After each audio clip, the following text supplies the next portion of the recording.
Hello, in this video I'm gonna show you how to update your LEDGER Flex.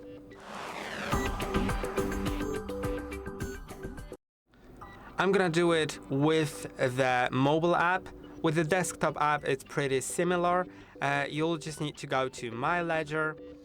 You need to be connected, of course, so let's click on the Ledger. Then if you didn't do it yet in this session, so since the device was recently unlocked, if you didn't yet establish the secure connection, you'll need to allow secure connection on the device.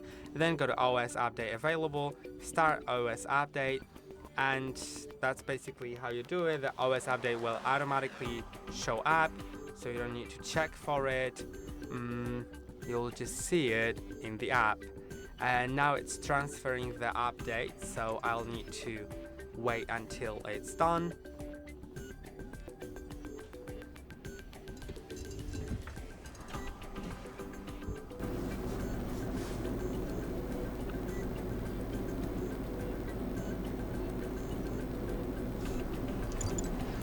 Now you'll need to click on Install on your device.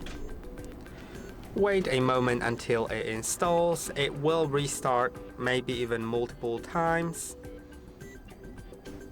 You can see it's updating.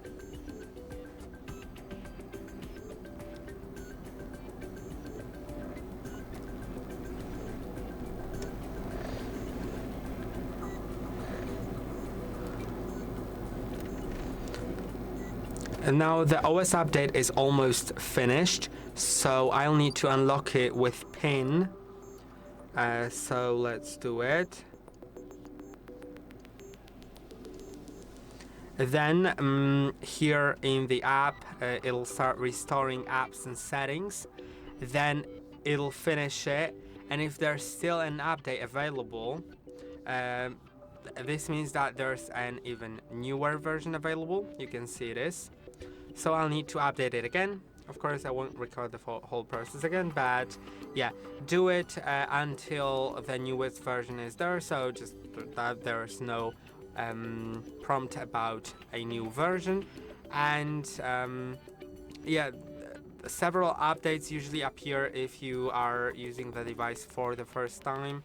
And later on, there will be just an update from time to time. And there will be just one, most probably. And I hope that this video was helpful. Don't forget to like and subscribe, and see you in the next one.